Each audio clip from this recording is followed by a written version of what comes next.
Attorney General Jeff Sessions, former United States Senator Jeff Sessions, currently a Senate candidate, Jeff Sessions in Alabama. Welcome back, sir. How are you? Good, Greg. Good to be with you. All right. Listen, you know I'm pulling for you, but first things first, President's still hassling you about recusing yourself. And I'm hearing all the time from people who really like the president that the Democrats played you. You could have held in there. You shouldn't have recused yourself. And we lost the first 2 years of the Trump presidency because of that move. In retrospect, you wish you would just stay there and not let them do this? Look, I'm at peace with that decision. It was the right decision. Former Attorney General Ed Meese, you know, Ronald Reagan's great friend and great conservative scholar. He's done an ad for me just this week that says I did the right thing. I do not have recused myself, would have violated the law and would have hurt President Trump. I believe both of those points are correct, and that's all I can say about it. It's a complex matter. We could talk about it in detail if that's what you want to, but I cannot investigate yourself. I was a witness to the matters also, and I was an official in the campaign. I had an official title, and the rules say you can't investigate a campaign if you have a role in it. So. Yeah. Three strikes. I know. We talked about it last time. I just think your campaign would be going even better if that hadn't been an issue. Hey, look, the Supreme Court blocked Trump from ending DACA immigration. I think you and the president bonded over immigration early on. What do you think of what the Supreme Court did today? Wow, I'm unhappy about that, Greg. It's just so frustrating. I did not expect that. President Obama unlawfully, pretty clearly, in my opinion, altered the immigration law with an executive policy, not even an executive order.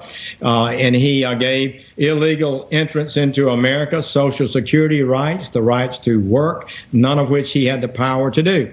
When President Trump promised, and I criticized Obama for that, and President Trump promised in the campaign that he would withdraw it.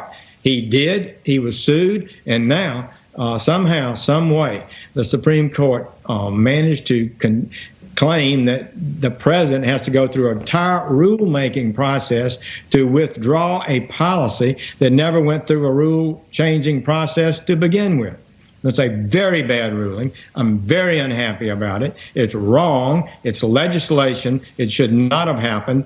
And I think it's time for the American people to understand and be more attuned to the overreaching of our courts. All right, Senator, you were in the room when it happened with John Bolton. You were working with him pretty closely. Now you've seen the book. He's trying to sling some mud. Tell us, is this stuff legit or is he full of fake news?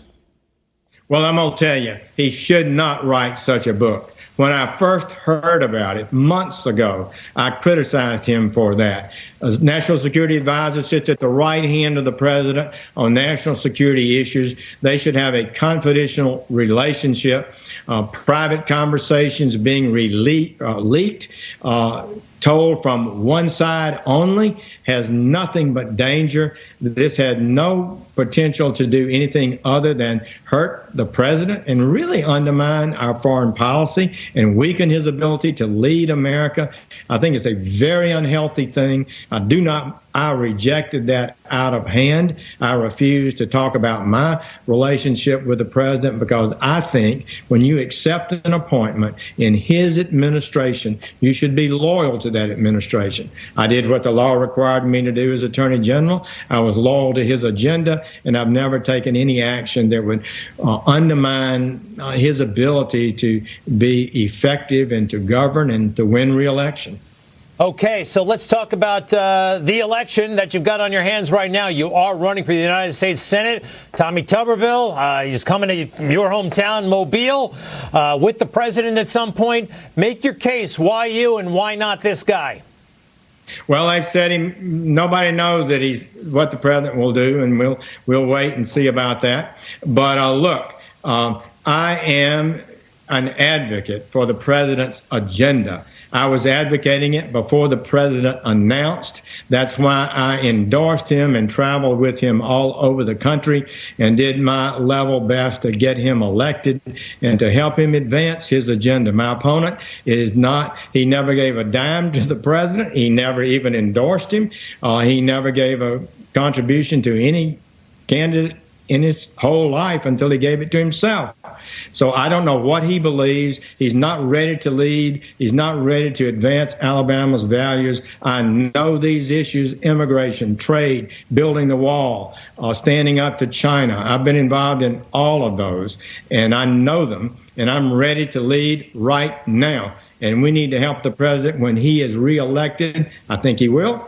When he's reelected, he'll have a great window of opportunity to accomplish some fabulous things. I know how to help him. My opponent does not. Former Senator Jeff Sessions, maybe future Senator Jeff Sessions, we thank you very much. You know what my hope is? Seriously, I hate it when you and the president fight. I hope you make up someday. I do. I'd like to see that happen. Good luck and stay in touch. Senator Jeff Sessions, everyone. Thanks so much. Thank you. You bet. You just watched Newsmax TV, America's fastest growing news channel, now in 65 million homes. Get Newsmax TV on all the major cable systems or go to newsmaxtv.com and click on the Find Newsmax tab to locate us. Remember, Newsmax TV, we're real news for real people.